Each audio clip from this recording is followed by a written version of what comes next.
30 years of the best sports talk in Middle Tennessee, featuring Tennessee Radio Hall of Famer George Plaster, Tennessee Sports Hall of Fame coach Watson Brown, and Young Guns Billy Derrick. And now, here's your host, George Plaster.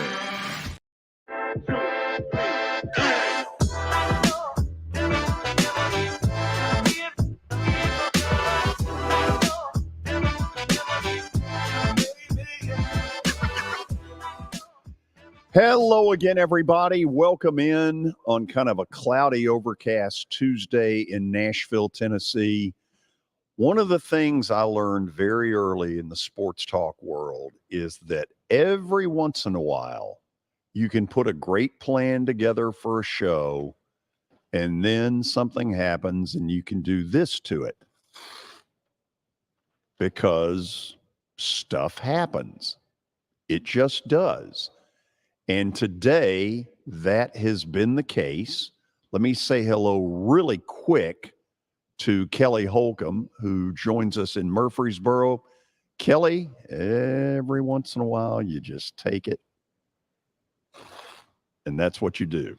I know. I found that out today when you called me here shortly, not too long ago. So I'm not in Murfreesboro, but oh, that's right. You're down in Florida. Where are you?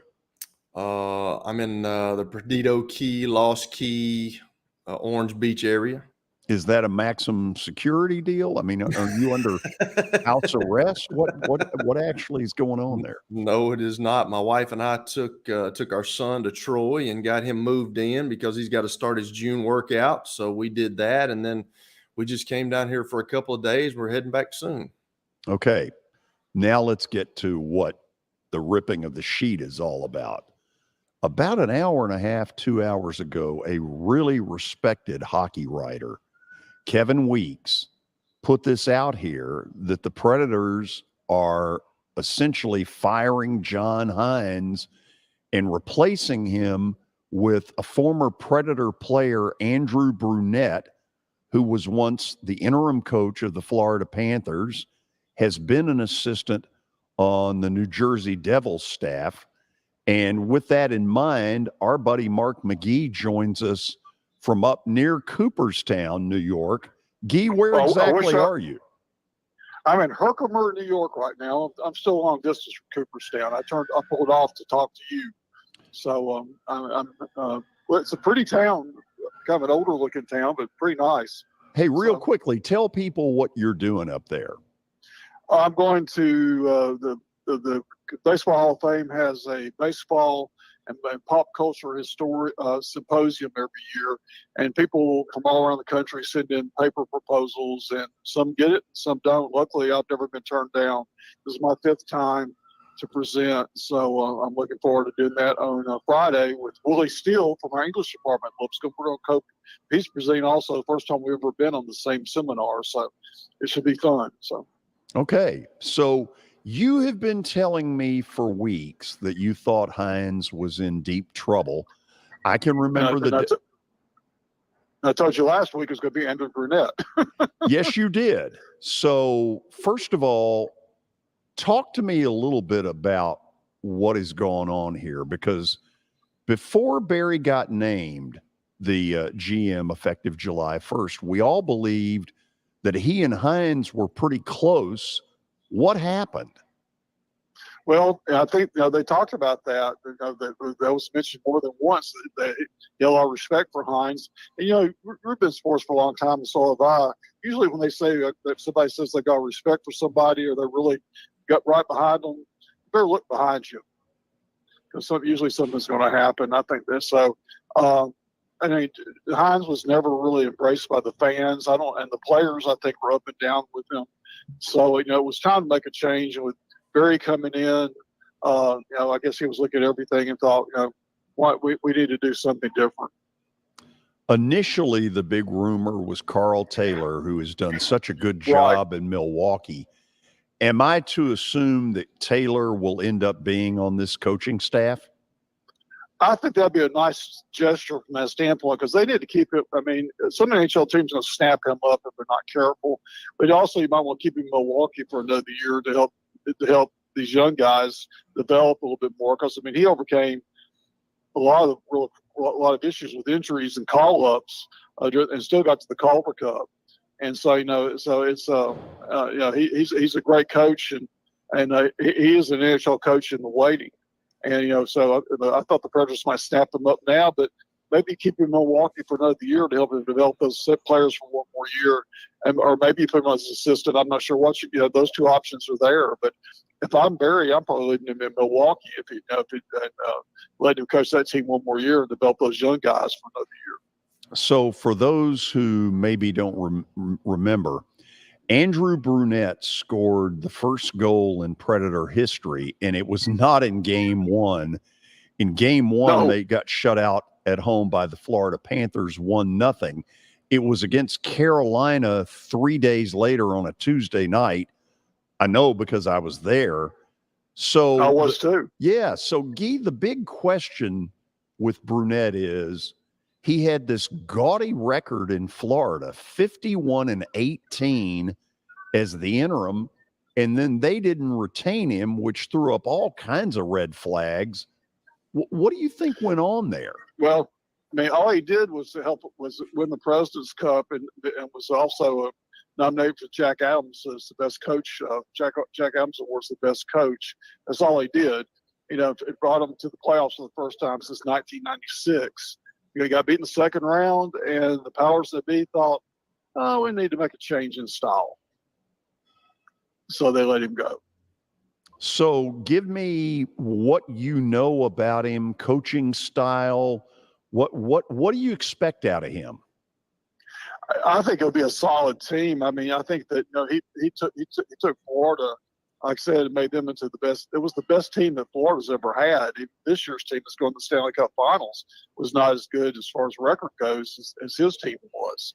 And a lot of people, I think, have to point to him and say, hey, he had a lot to do with his team getting this far this year and overcoming a lot of adversity to do it. So all those players were under him the previous year. So I think he's a solid coach. They don't do anything flashy, but I think he's going to adjust to the speed and skill situation. And that's what this team has to do. And I know that's what they want to do in the draft, is get more speed and more skill. Of course, everybody wants that as well. But I think Trotz sees that. He sees Brunette as being he's only like, I think Brunette's 49, so he's young, and he's got some. He's seen that he's been to two really good franchises. He was with the Panthers for 3 years, and then last year he was with and then this past year has been New Jersey as assistant coach. So he's been around a lot of really good programs, and while his resume is not very long, he's been around. He's really had what he's done has been prime. Later, when you rejoin us during the 3 o'clock hour, we're going to run a clip from the speaker series thing that we did with Barry Trotz, where a listener asked him about Hines. And I don't, it's been over a month now, but I don't remember it being a glowing vote of confidence. The fans, it wasn't. Yeah, whether fair or unfair, the majority of fans hated Hines. So, they did. Definitely. Yeah, talk to me about that. I mean, he wasn't the most outgoing with the fans, but they were down on him the minute he got hired. Yeah, they just didn't like his style of play. I mean, he was a grind them out type of coach, and that it's okay a little bit, but that can't be your whole approach to the game. And I mean, it's a pretty boring style of hockey, and it's really not motivated style of hockey now. There's just the grinding power type game, overly aggressive type situation. That's just not working anymore. And it did not help him having to deal with Ryan Johansson and Matt Duchene. And I'm saying what has almost become gospel here, that both of these two made it very difficult for Hines.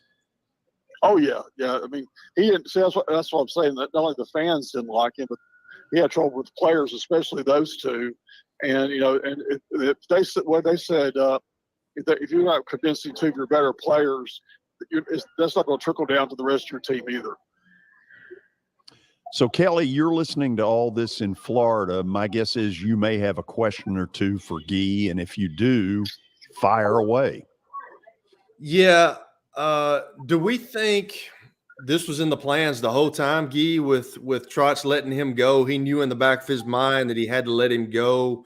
It's kind of a stamp on the organization for him coming in as the new general manager. I think so. I think, a lot of general managers, we know this, you played in the NFL.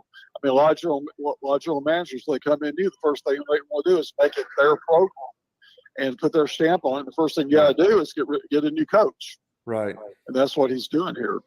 For better or worse, that's what he's doing here. And I think it's going to be much better. I liked Anthony when he was a player. I got to know him pretty well when he was here. And, I think he's shown that he can coach. So hopefully, I think it'll translate here. You won't have that interim label on him when he comes up here, when he joins the team. He'll be the coach. And so I think that'll be a real plus for him. So let me ask you another thing, just one more thing. I know that the Stanley Cup playoffs are about to come on. And the finals, the Stanley Cup, the finals. So they've had the playoffs for a long time, but is this kind of late to fire a coach in this sequence, or not really? It kind of is. George and I were talking about that the other day. A lot of the coaching carousel's already started, and John Hines wasn't writing it yet, but now he can. Right now he can. A lot of teams still aren't sure what they're going to do coaching wise. So he could be out there, and he probably knew that something. He had a sense that something was going on. You never heard anything from him in months. So he had to, since the season ended. You heard after the last wrap up press conference, you haven't heard anything from him. So so I think he had to know what was happening. I'm sure he's been talking to people about possible coaching positions. I was checking, guys. The Predators have not announced this. Gosh, me too. I was checking it too because I knew I was coming on today, so I was checking it. There's nothing on there about this. Everybody else is announcing it. So, if you really want to spite Kevin Weeks, you just turn around, hire Carl Taylor, and say, "I got your scoop for you." Guy, are you pretty confident that Weeks is not the only one putting it out? No, but he was the first. He was the first. Yes. Well, at this day and time, anything can happen. We'll see what happens the next hour or two. But Weeks is a big Andrew Burnett fan. Interesting. So that, So I think that may be why he was able to break it. He's a Burnett fan for sure. Kelly, anything else? I didn't mean to butt in on you. No, I'm good. Yeah, no, I'm good. Those are the ones. Let's check back in at 3:00, and when we do, we're going to try to play for you the clip of a questioner out of the audience asking Barry Trotz about John Hines. And what I remember of it was sitting up here going, "Oh wow, there's something going on here." Yeah, it wasn't glowing at all. No. Guy? I'm sure Barry talked to a lot of the players. Oh, have no doubt about that. Listen, thank you on very short notice for coming on to talk about this important story. Rob from Burger King and Herkimer. Well, it doesn't get any better than that, No, it doesn't. No. BK, have it your way. Yeah. So luckily they had a plug-in where I could put my phone because my phone was dying. So. Well, you tell them thank you for helping the show. I'll do that. I'll start you on a while. All right. Bye-bye. BK, have it your way. That's Mark McGee from near Cooperstown, but not quite there yet. That's a place I've never been. One of these days I'm going. You've been? I've been, George. I can't believe that I've been, and you're such a baseball fan and you've never been. I went up there with my son because we went to that deal up there that guy started all these teams all over, like for 13 weeks in a row. They have kids come in, they play baseball at Cooperstown. It's a really cool deal. The thing about it was the guy that started the deal, I don't even remember his name, but he was an old Marine and he talked to the kids. He was very strict. I mean, you had to, like, as a coach, if you didn't have your shirt tucked in, or if the kids didn't look like, he was very strict on that. He would throw you out.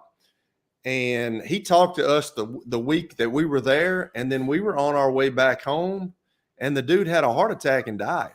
Oh, gosh. Yeah, I mean, it was crazy. I'd never heard anything like that before in my life, but it's a really cool experience to go up there, what they started. There's so many teams there, and then they, you obviously get to go to the Hall of Fame there, which is really cool. Kelly, after the break, we'll do our weekly visit with Knoxville sports talk show host Tony Basilio. Yep. At some point after that interview's over, we'll get into the Boston Celtics. This just in, they are on summer vacation.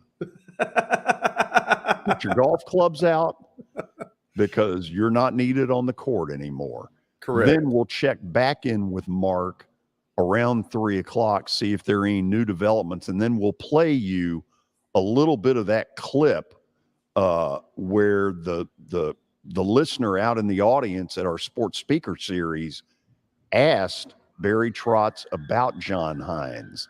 So we'll do all of that. Got a lot more coming on the show. Trust me when I tell you. We'll be back with more. We'll head to Knoxville in just a moment. Year number 2 of the Plaster and Friends Celebrity Bowling Night was awesome. And the reason is really simple. I chose Strike and Spare, and they were amazing.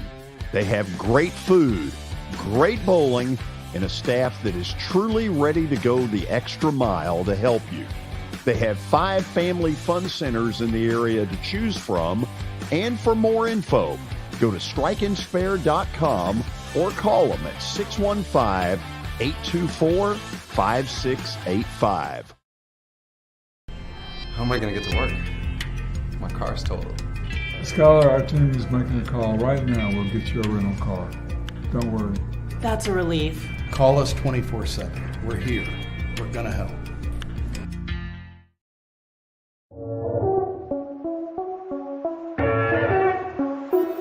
Now that the weather has gotten considerably warmer, there's not a better place to spend a morning or an afternoon than Riverside Golf Links. So you've probably noticed the weather has gotten a lot warmer, and that means a couple of things in Nashville. It means baseball, and it really means golf. And for me, it's a visit to Riverside Golf Links. The course has improved dramatically. There are now 27 holes, including a 9-hole executive course.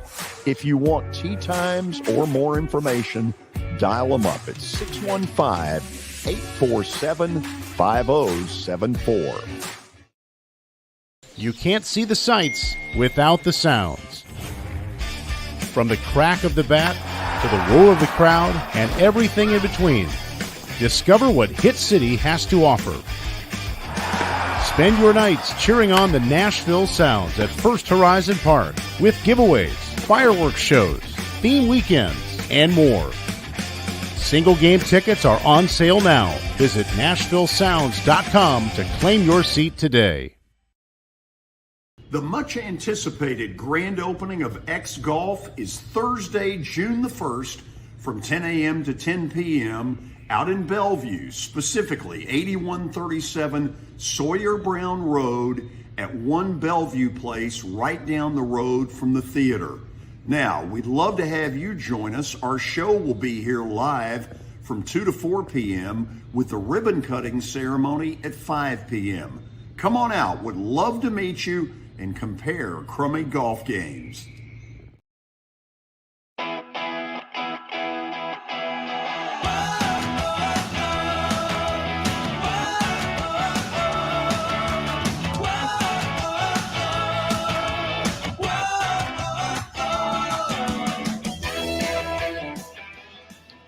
Okay, again, for those of you who may be joining us live who have not heard the news, there is a report out. Kevin Weeks, very fine hockey writer, reporting that the Predators are firing John Hines and replacing him with former Predator player and current New Jersey Devils assistant.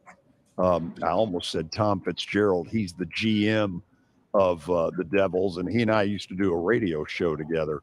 But it's Andrew Brunette, who is being rumored as the next coach of the Predators. The Predators thus far have not released anything. We're kind of waiting on official word. If and when that happens during the show, we'll pass it on. Mark McGee will rejoin us at the top of the hour to talk more about what is a developing story.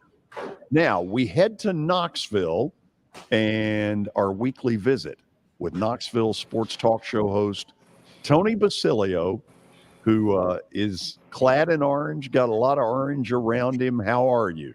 I'm rocking my Philadelphia Stars hat, circa 1984, fellas. Oh, they don't write them like this anymore. They don't write them like this anymore, wasn't fellas. that Chuck Fusina? Whoa! Yeah. Little Kelvin Bryant, Chuck Fusina.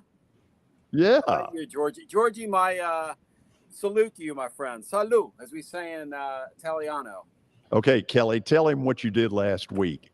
Yeah, you must have seen our show last week where I brought my Barcelona Dragons jersey out. You should have seen it. It was nice. Viva the Dragons, brother. Was it fun over there?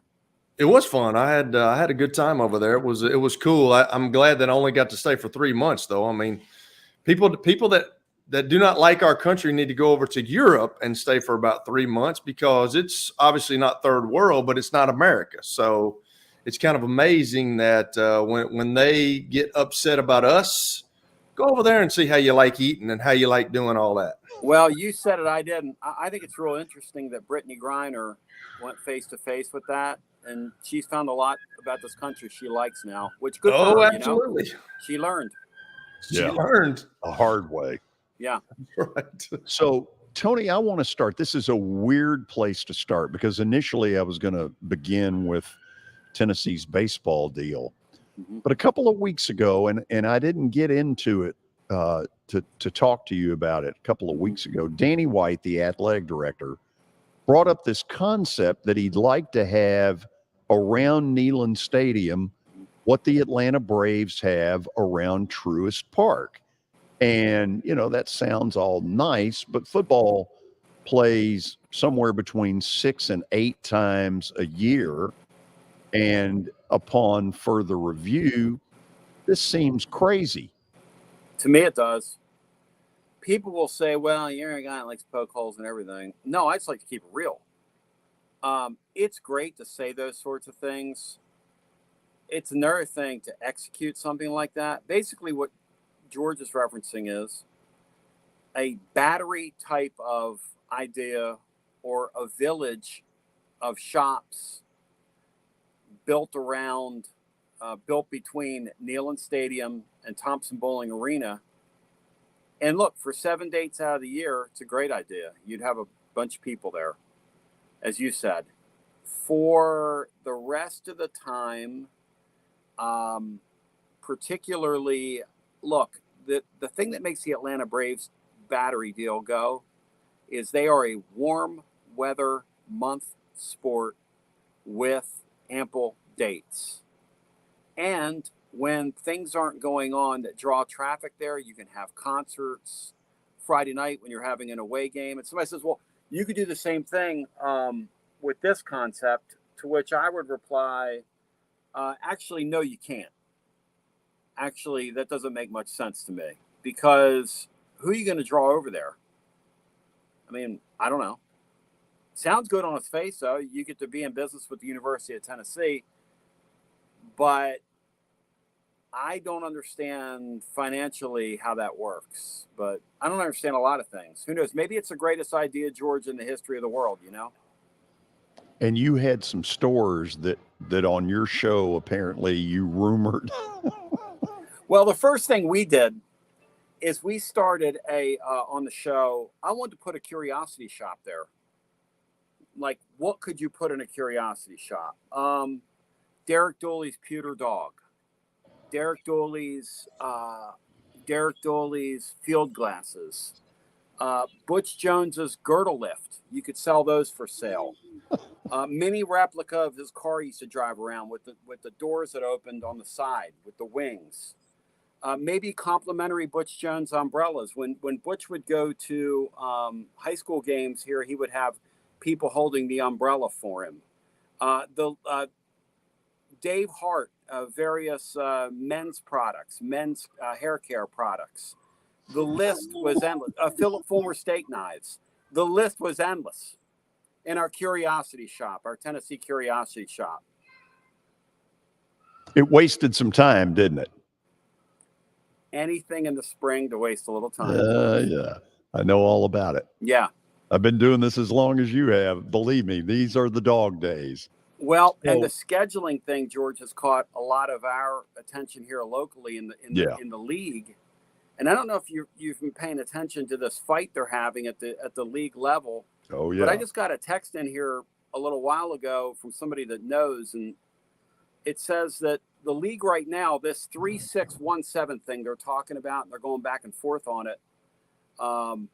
Apparently there's going to be some kind of compromise for the 2024-2025 season they're talking about right now, where they want ESPN to bail them out and pay for an extra league game. I think they're going to stay at 8, George.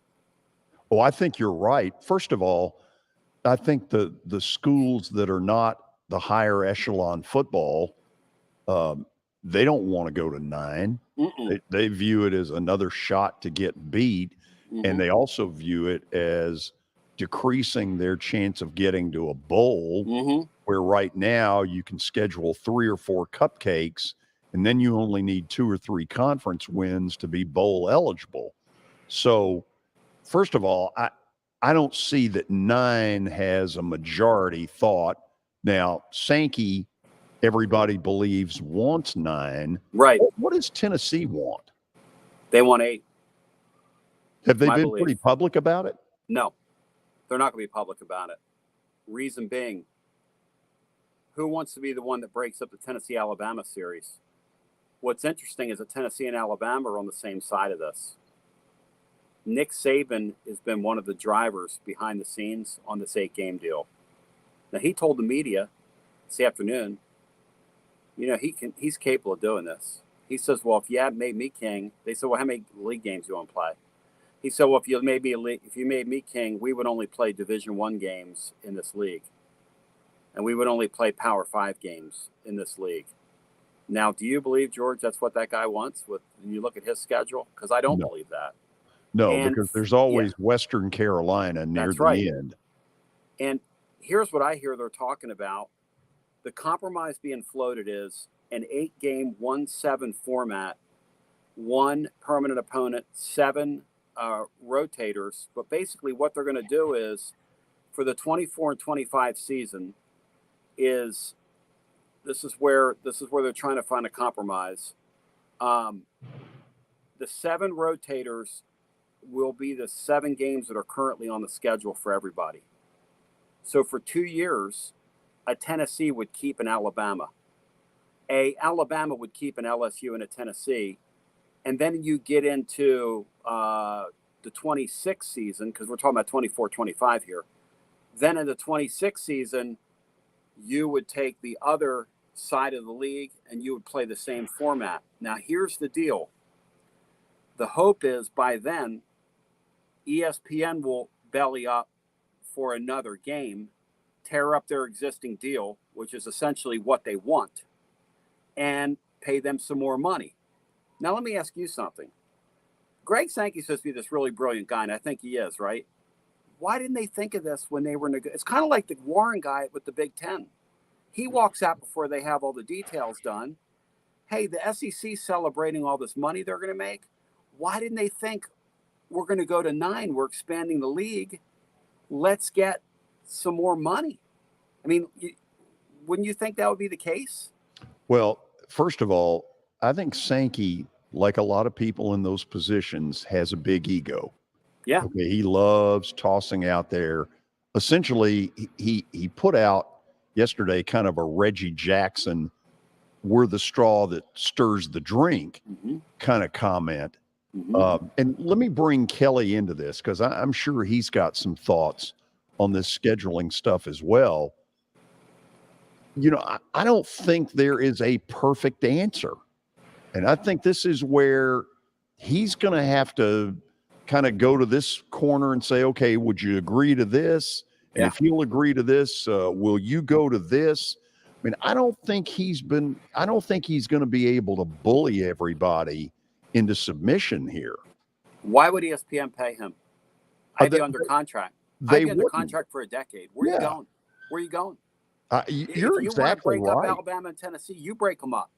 Not our business. Don't lay this at my feet. You guys could have negotiated this. My thing, what I want to ask is, you know, George and I talked about this at length last week, and I got to ask you some other stuff too. But yeah, with 8 games, you stay with 8 games, you get your 3 rivalry games. But with 9 games, you only get 1 rivalry game. Why is that? Why? Explain that to me if you know. No, it's the other way. Are you sure? Yeah. So with 8 games, what you do is, if you're Alabama, they get 1 permanent opponent. It's so one. I thought it was the other way. Rotator of 7. Oh, okay. 9 games, 3 permanents, 6 rotate. Okay. So I had that backwards. Yeah, you got back. But what the league is saying is, they're not going to say this, because Sankey said yesterday it's not about money, which is like, you know, I mean, no offense to some of the football coaches I know, but when a football coach tells me it's going to rain, I check my weather app. Right. No offense to him. You know what I'm talking about. Oh, I know exactly what you're talking about. That's the way sports have become. No question. So with that in mind, again, you're this brilliant commissioner. You got it all together. Why are we just now getting to this? Why is this an issue? I thought it was 3 and 6. Kelly, didn't you, several months ago? Yeah. I thought they'd bring Oklahoma and Texas in. We were going to find out who the 3 were going to be for everybody. Now Nick Saban's been one of the drivers behind this, and he's gotten some people on board. And I think Tennessee's one of them. I think South Carolina's on Tennessee's side. I think Kentucky's on Tennessee's side. I think Vanderbilt's on Tennessee's side. And I think that thing is borderline split 50-50. I don't think the LSU people want it, because I don't think they want to break LSU and Alabama up. So some of the other league members, who knows where they stand, but basically what they want to do is, the compromise is, let's keep our schedules in 24 and 25. Let's not break anything up just yet. And let's see if in the next 3 years or next couple of years, we can sit down with ESPN between now and 2026 and see if we can come up with some kind of deal where they'll pay us a little extra money. Kelly, this is me in sports. You probably would hate me, but if a guy had a great year and he came to me and said, I want to renegotiate my contract, I would say to him, hey, look, if you had a bad year, would you come to me and tell me you're going to give some back? Well, that's how the game is played now. You know that. Right. So why would ESPN pay them? I wouldn't pay them. Would you pay them? No, I agree. I'm totally agreeing. And last week when George and I were talking about this, I said the rivalry games are huge, but if you just get one rivalry game, well, you know Alabama and Auburn's got to play. Right. But I remember Bear Bryant talking about this. It was long after, it was a long time ago. And my coach in high school was a Bear Bryant guy. But I can remember Coach Bryant talking about that Alabama and Auburn's great, but really who we compete against is Tennessee. Tennessee is our biggest rival. Bear Bryant said that. So if you took the Alabama-Tennessee game away, it's not right. I mean, you've got there's got to be ways around that, and I just don't see how. I mean, that's a big, huge moneymaker, and that's what everything in sports is about. Greg Sankey, just like you said, he can talk about it's not. But yeah, everything's about money. So that's a huge moneymaker for the SEC and those two schools. So I just don't see how you could do that. No, what they will sell to fans if it comes to that is we're still going to play every other year, because you're guaranteed under this deal that 2 out of 4 years you would play. And if I were to say to you, look, when we were kids, Oklahoma and Nebraska are no longer going to play. We're going to live to see that. You'd go, what? Right. Pittsburgh and Penn State no longer going to play. I mean, what the hell have we done? What are we doing to college football? And at what point do they do this enough that fans go, you know what? Screw you. I'll just watch pro sports. That's what you are anyway. And listen, when they say it's not about money, it's about money. Right. All about money. It's like when a politician says, well, we're going to have a temporary tax. You show me the first temporary tax that's ever existed, and come on now. When Sankey says that yesterday, we're going to do what's right for the game. Well, is it right for the game for people in South Carolina if they want to drive down to College Station, Texas? Is that right for the game? I mean, are you kidding me? Right for the game. The joke. It's great. And here's another. Can I still go, George? Oh, absolutely. Listen, you're by way of the Harley Smoot Tariff Act. The floor is yours. Boom. Well, the other day we were talking about the ACC and how all these disgruntled members of the ACC, the 7 disgruntled, and I think they got another 8. They were all upset about the money sharing and all that. So then this one guy brings up, well, if these teams split, the SEC needs to go in there and grab them, which I don't know if that'll ever happen. Like they got they got to pay like $125 million or $135 million if they leave the ACC before 2036. So I don't know how you can do that. Maybe they can finagle them around it with some lawyers and something like that. But I have heard Greg Sankey talk about, that they're getting Texas and Oklahoma, not this coming up year, but the next year. I have heard him say that he would like to have 20 members. So if that's the case, I mean, can you see them going to get some ACC teams or trying anyway? I don't think there's a way out. I don't think there is any either. No, That's what everybody's talking about. I was talking with somebody who's familiar with the language that's written in there. The way it is not only do you have to pay that penalty, right, but you have to pay all the revenue that you make throughout the life of that deal till 2037. Oh, yeah. So all the television revenue, in other words, you're going to get 0. And you're going to pay me. How bad do you want to leave my league? It's not $100 million, which would be highly punitive, right? Or 200 million. No, it's right. Way more than that. It's right. It's to say that what's on them is onerous. And what's interesting is when they first signed that deal, they looked like really smart people because that deal was well ahead of its time. It was for a lot of money. And now they're going to get absolutely blown by. So what happens? If the SEC wants to expand, it could pick the Big 12 apart. And it could form its own division, sort of like the old, when we were kids, the old Southwest Conference. Yes. And have them be their own division and let them sit over there and beat on each other and hate each other. And I love that league back then when they were cheating like crazy when we were kids, buying everything in sight. Right. The old SMU absolutely documentary on the 30 for 30 and some of the stuff that went on. And the governor was in the middle of it. Yeah. Look, that was your nice. Governor, I don't know about the SEC's tagline because when your governor's paying people, it just means more. It just means more. Absolutely. Maybe their slogan should have been, it means too much. It means, Southwest, it means a little too much. Yeah, it means a little too much. So will the SEC ever get to 20 teams, do we think? Oh, sure. Okay. So you think they'll get them from the Big 12? Kelly, I think eventually you're going to see 2 30-team leagues. We're going to call it Super Conference football. Jackie Sherrill used to tell me that back in the day. I got to tell you guys, Jackie Sherrill was right. That's what's going to happen. Eventually, that is going to come to pass. You're going to see a 60-team big league of college football. And then they'll tell the other teams, you guys play for your own national championship. If it were me right now, I would tell the group of 5 or get the group of 5 together and go form your own deal, go play for your own championship. People would gamble on it. They would watch it.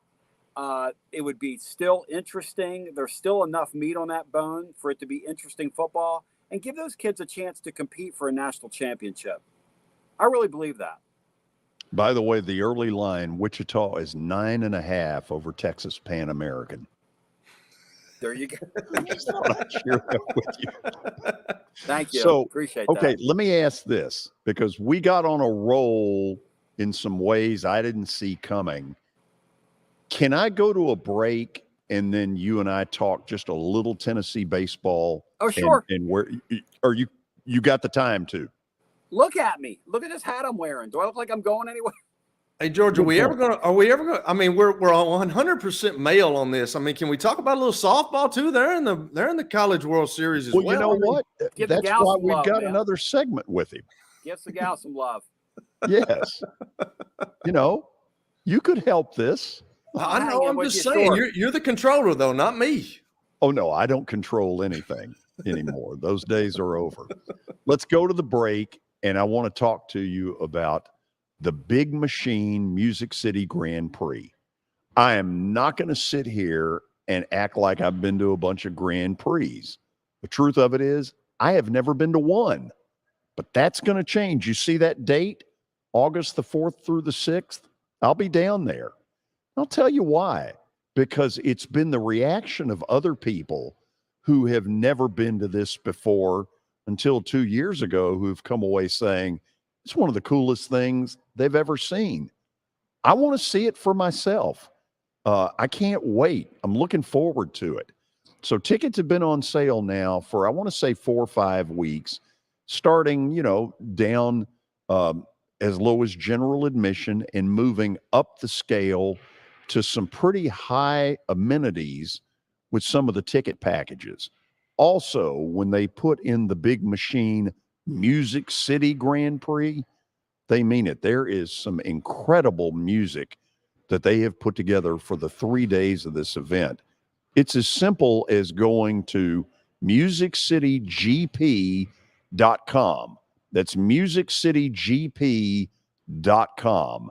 And backed by popular demand, Tony Basilio rejoins us next. If you're looking for a football camp for your son or daughter that stresses the fundamentals and doing things right, let me suggest the Hometown Football Camp. Here's former MTSU quarterback Wes Counts. The Hometown Football Camp is a youth football camp at Battleground Academy, June 19th through 21st. This is a working skills camp for young football players to learn proper technique and skills to prepare them for the upcoming season. Our coaches have won championships at both high school and college levels and are eager to pass along their knowledge. So if the young football player in your life wants to be successful this fall, send them to the Hometown Football Camp. Register at hometownfootballcamp.com. That's hometownfootballcamp.com. As the trusted premier custom home builder in Middle Tennessee, Donnelly Timmons has over 20 years of experience in the industry. Whether you're looking to build your dream home or renovate your current home, their team will ensure that every client and every remodel is unique, luxurious, and completed on time within budget. Founders Dustin Timmons and Joey Donnelly have over 25 years of construction experience in the Nashville area.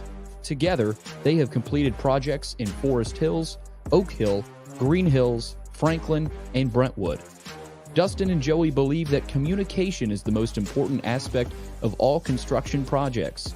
Therefore, they personally manage each project themselves and are involved in job site activities on a daily basis. Their commitment to quality and integrity has earned them an outstanding reputation among their clients. Contact them to set an appointment for a free consultation or to view some of their completed projects. Give them a call at 615-456-7983 or log on to DonnellyTimmons.com.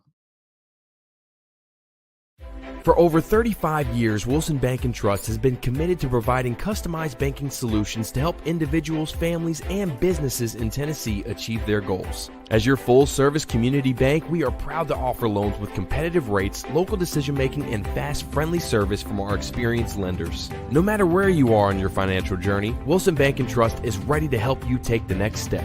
Visit your nearest Wilson Bank & Trust office or online at wilsonbank.com to get started today. Member FDIC, Equal Housing Lender. Family owned and operated for more than 2 decades, Alaco Fine Wood Floors is Nashville and Middle Tennessee's choice for premium quality hardwood floors. Since 1995, Jimmy Alaco and his army of employees have embodied the approach of taking pride in one's craft and providing superior customer service, growing from a one-man shop to a team of 23 professionals who share the founder's passion for quality craftsmanship and customer satisfaction. If you are interested in contacting them, you can find their headquarters at 2505 Winford Avenue in Berry Hill, or give them a call at 615-356-0303. Again, that's 615-356-0303, or log on to alacofinewoodfloors.com. Alaco Fine Wood Floors, serving Middle Tennessee's hardwood flooring needs since 1995. At Baird, we have a different slant on global financial advice. That global capabilities mean nothing without personal attention. We have investor relationships in 35 countries and market expertise in over 40 industry verticals, all to help make the most important investment connections of all, yours. Global financial advice with a client-first approach. It's the shape of things to come. Discover the Baird difference at BairdDifference.com.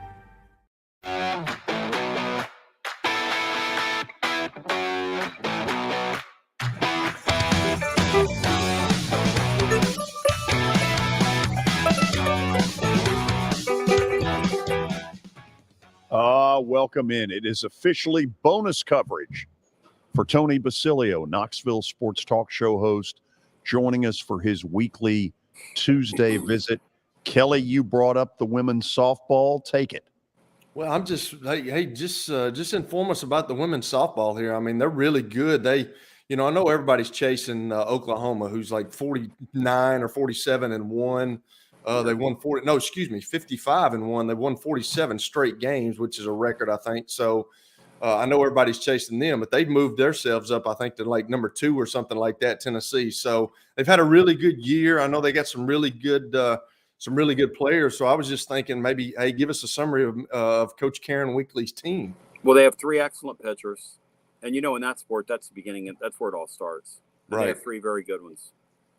And then they have – what they did is they went into the transfer portal. One of their key players is a gal from Oklahoma. Right. Yeah. And she's excellent.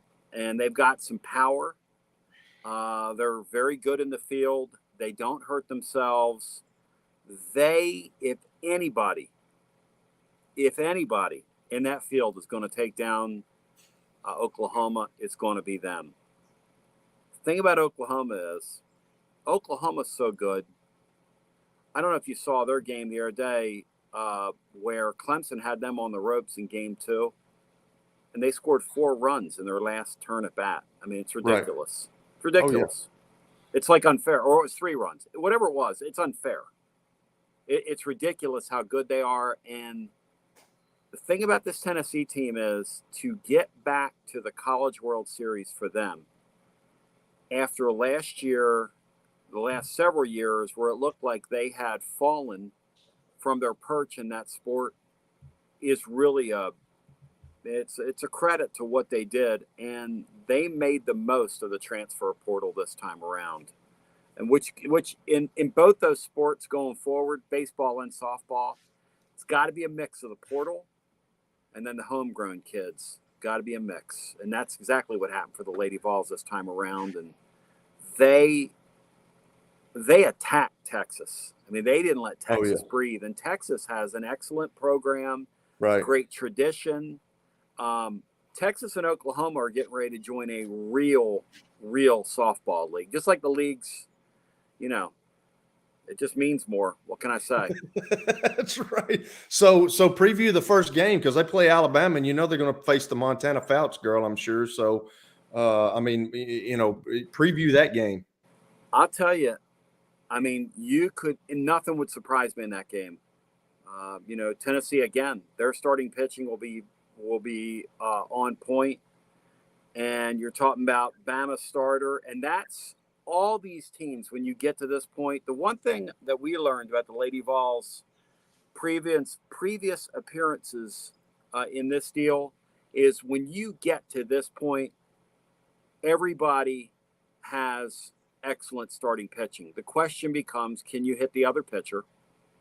And Tennessee's got a really nice mix of, Kiki Malloy, Lawyer Malloy's daughter, leads country in home runs. She's a hell of a player. Great athlete. I mean, you just watch her. and she is an incredible athlete. She could be doing anything she wants to do, in my mind, let alone be an incredible softball player like she is. She's a great outfielder, which is another thing with the Lady Vols. I mean, they flat out get after it. Offensively, defensively, they run the bases. They're very aggressive. They're really fun to watch. But Thursday with Alabama, hey, anything can happen. We saw that throughout the year in the SEC. Anything can happen when these teams play each other. So no outcome will surprise me there. You know, Tony, I didn't realize that Kiki Malloy was Lawyer Malloy's daughter. I played with Lawyer Malloy in Buffalo, so I did not. I saw the Malloy, and I've been seeing that name. Yeah, and I had no. Yeah, and she's got a little clue. Is it? How do you say Zeta's last name? Punte. Okay. Yeah. She's the one from Oklahoma. Which are those two pretty much the best players on the team? Or Zeta Punte. I don't know. I give up. Punte. Yeah, you're playing with me here. They have, again, they went into the portal and they got some ringers now, and she's one of them. But the fact is, Malloy's daughter, and I heard them talking during the telecast that she's got a little sister who's getting ready, who I think just committed to Oklahoma or is going to go to Oklahoma and play. Oh, really? So, and that's not bad in that sport. When you got one going to Tennessee, leading the country in home runs, and another one getting ready to go to Oklahoma, Oklahoma's unbelievable. Have you seen them, Kelly? Yeah, absolutely. They mash people. I mean, they're going for their back-to-back titles. They mash people. Last year, that championship game was the damnedest thing I'd ever seen. I forget really who they. Do you remember who they played? They beat the hell out of somebody. But you know this, Tony. Like when you've won so many games like that, and you've won so many championships, you go into every game thinking you cannot lose. So even if you're down, like you talked about, a couple of minutes ago, being down in the last inning by 4 runs, they don't think about that because the winning that you've done creates a habit of, hey, somebody's going to make a play and we're going to get past this. Miami Heat. Absolutely. Miami Heat. Thing. Miami Heat's got, what do they have, like 5 undrafted guys on their team? They got 7. Unheard of in 7. Okay. That's unheard of in sports, Kelly. It's unheard of. It's impossible to do that. But you put my uniform on. I'm going to teach you. We have a system. You're going to believe in it. I'm going to make you better. Athletes are allowed to get better. The person you are, the athlete you are, the player you are when you walk in the door is not who you'll be in 18 months if you trust us. And they do it with everybody. And Tennessee has as much of a chance as anybody to get that Oklahoma team, which is to say probably not much. Because that Oklahoma team is just playing their own deal. Now, the baseball team is getting ready to go over to Clemson, and they're playing a team that's won 16 straight games. And I got to tell you something. We're going to have Tony Vitello on our show tomorrow. I would imagine he wants it that way. Because you know what? When that first loss happens, and this Clemson team, they're not supposed to be there right now, but they are on a heater of all time, an all-time heater here, heading into the postseason. If you can nick them one time, though, you might be able to take the air out of their balloon. Right. Now, this Tennessee team, unlike their Lady Vol counterpart, they don't field the ball very well, and they hit it every once in a while. Now, they do pitch it, guys. They do pitch it, but they don't hit it. I mean, they don't field it like a championship team does, which is why I don't trust them. So they play Charlotte to start with. Correct. And Charlotte really had a heck of a Conference USA. There's the look at them. What do you know about them? I had a young man on today from Hardin Valley Academy who leads the nation in home runs. He has 30 of them. Wow. And he was on me today. He's from Hardin Valley Academy. His name's Cam Fisher. 30 home runs on the year. I'm going to read you guys some. We had their play-by-play guy on earlier, and I make notes for my blog. Is what I'm looking at here on my phone. In the conference tournament, that kid right there, Cam Fisher from Knoxville, had 6 home runs in the conference tournament and 13 RBIs. He started at Ole Miss, transferred to Walter State. From Walter State, transferred over to Charlotte, where he's led America in home runs this year. He hit earlier this year the longest home run in Charlotte baseball history.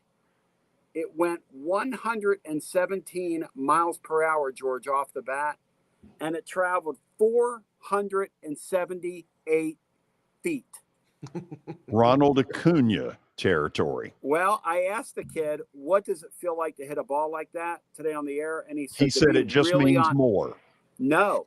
He said, to be honest with you, I don't remember because I hit it so hard, I basically blacked out. Oh, my God. He said, I knew I crushed it.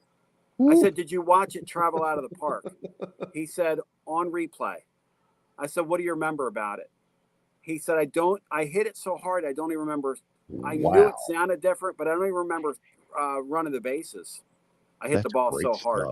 He said, if you think that we're happy to be in the game Friday against Tennessee, he said, you can think again. He said, we're drawing inspiration from that team over at Coastal Carolina that won the national championship several years ago. He said, in this sport, anybody can beat anybody. It's not about who has the bigger, better athletes. He's right about that. He is right.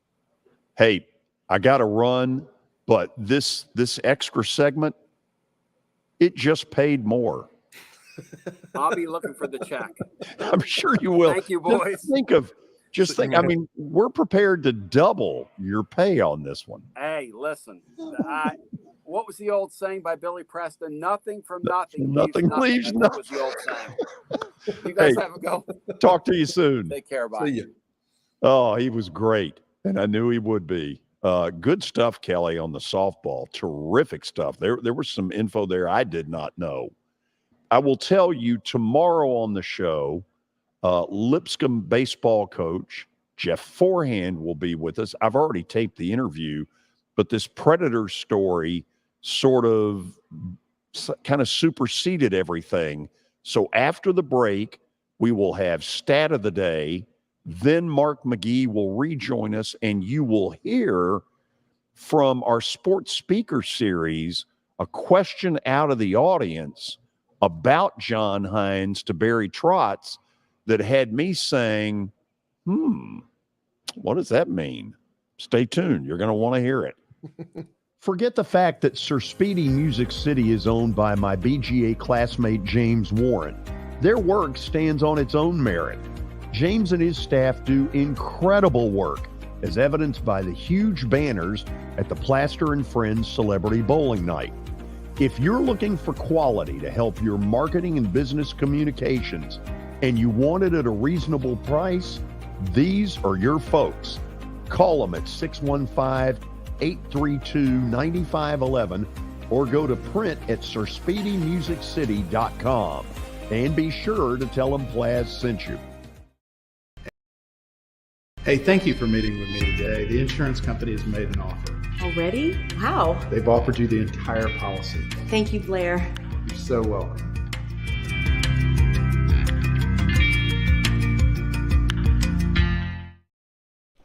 This is my buddy and former Nashville Sounds PA announcer Eric Berner.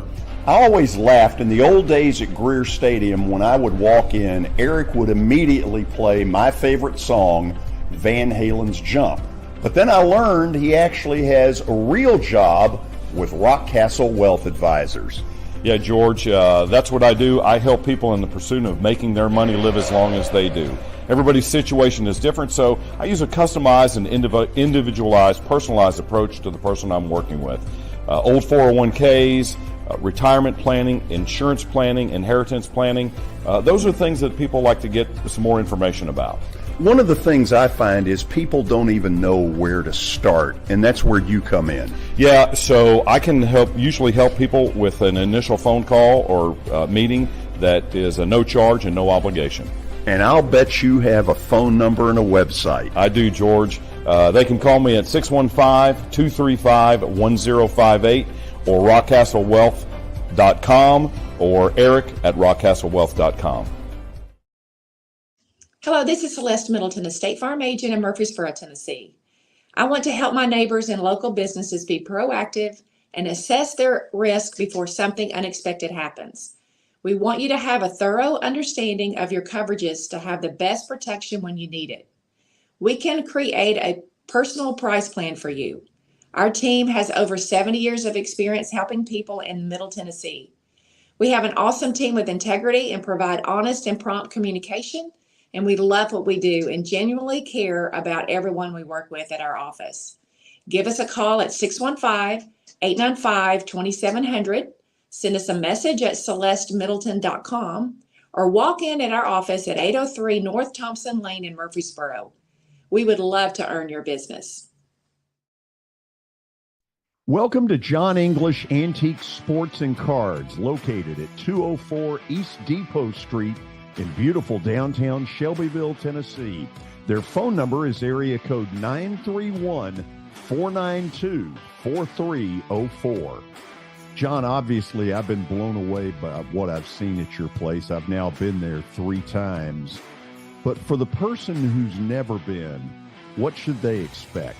Well, we have a 3,000 square foot store, George. Half of it is vintage cards in all sports. And then half of the store is, a lot of people call it the museum, where there's a lot of early equipment and just the history of sports in general.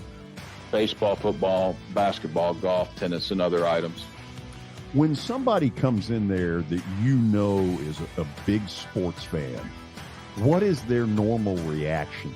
Well, I think that they're pleasantly surprised. And, of course, being in Shelbyville, Tennessee, which is a small town that you would never expect a shop like we have to be in. So they're kind of, I don't want to say blown away, but as I said, pleasantly surprised.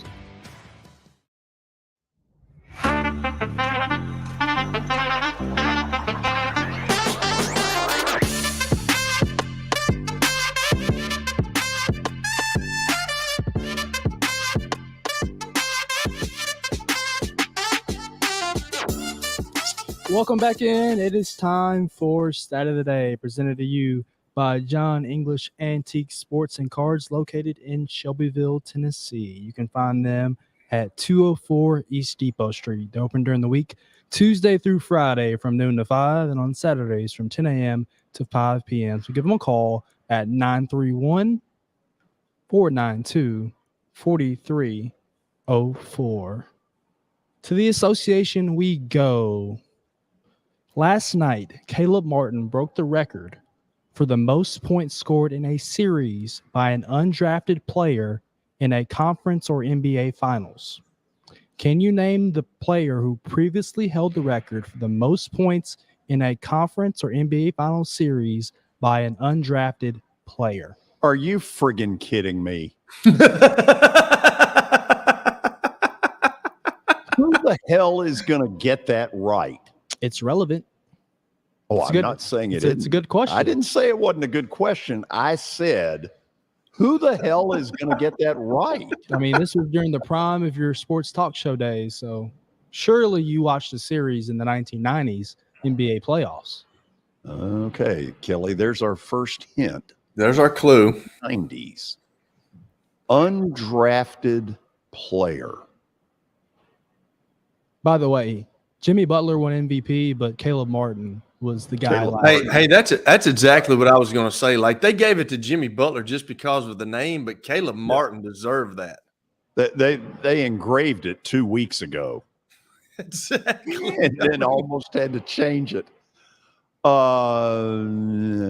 Gosh. Guy, look at me. I know you can hear. Do you have a thought here? I don't have a clue. I'm on the side of the road somewhere in New York right now, and I'm hoping I don't get hit by another car.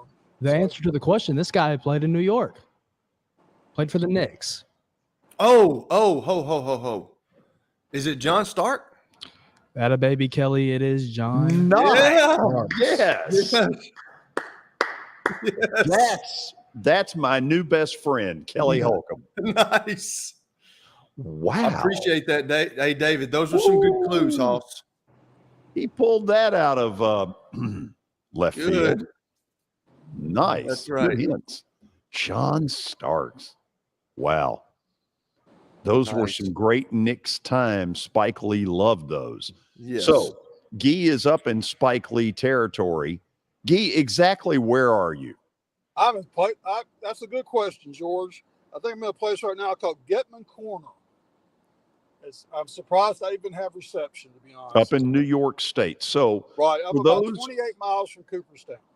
for those who may be wondering what's going on, a report got out earlier today from a very respected hockey writer, Kevin Weeks, that the Predators have fired John Hines and are replacing him with a former Predator player, Andrew Brunette, who those of us who go back to the very beginning will remember scored the Predators' first ever goal in game number 2 against the Carolina Hurricanes. I think it was October 3rd.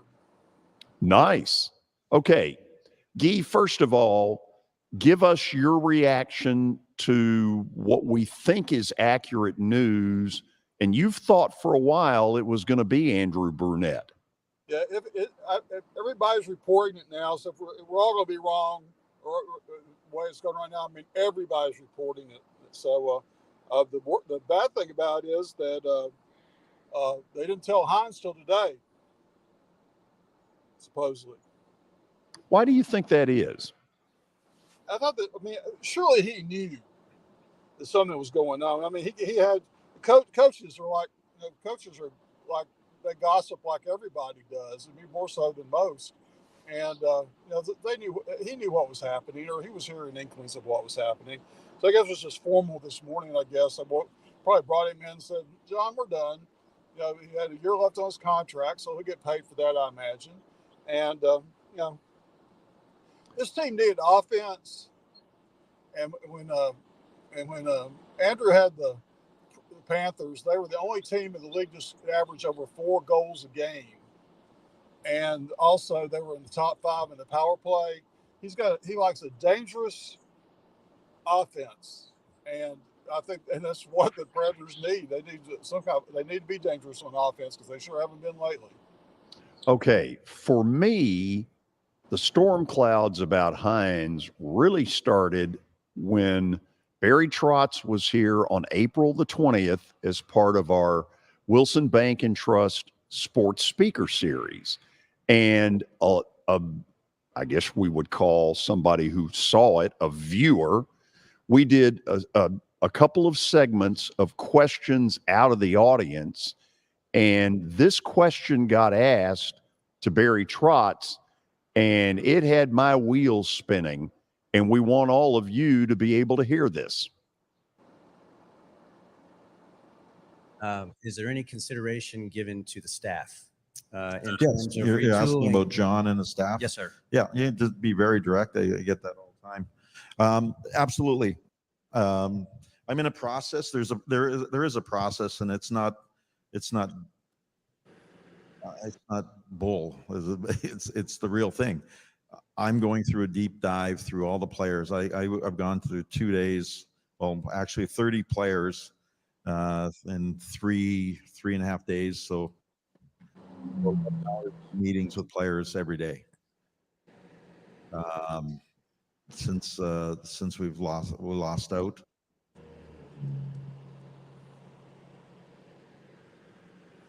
Seasons ended, all that, and asking some tough questions and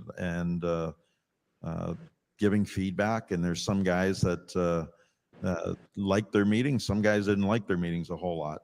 And I just wanted to be very honest with them.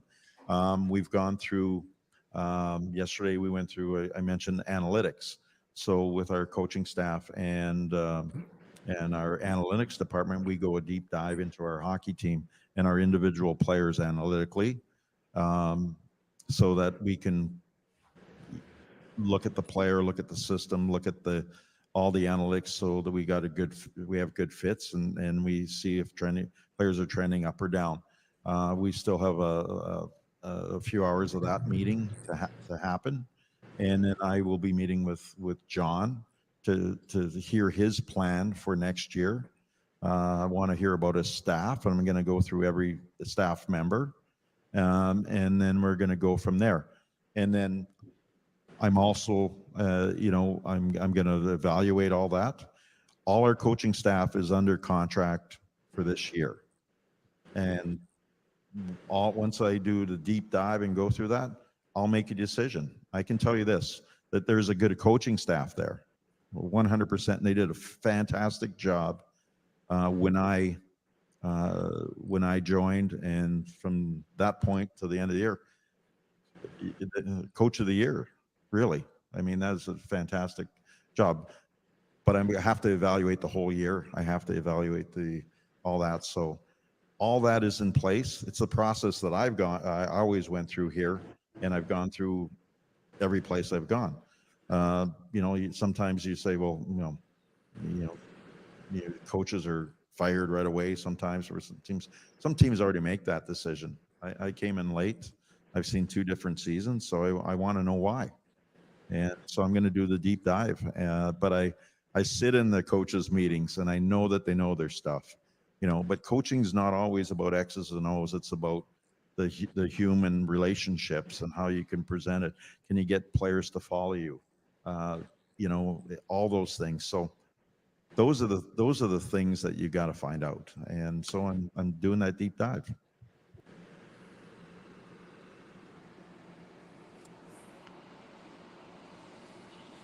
So Guy, what do you think happened? What do you think he either heard from John Hines or didn't hear that he wanted to hear? I think what he heard from Hines was that I'm not going to change my style of play. I like an aggressive, physical style of play, and that's what I'm going to play. I mean, I'm just guessing that because Barry knows the offense has to get better, and it has to. And like I said, Burnett's got all the background in that. He knows, he's got he's done all the accolades for what he's done offensively with the Panthers, and so I think he's got to. I think that that's one thing Barry was looking at, and I think it's going to be interesting what the players actually said in private with Barry as opposed to what they might say in public. It gets pretty brutal in those meetings, so. I would say that Hines did not get a big thumbs up from the players, apparently. And one thing about Burnett also is that he's a very focused, direct coach, and that's the way Barry is. Barry was very focused as a coach and very direct with his players.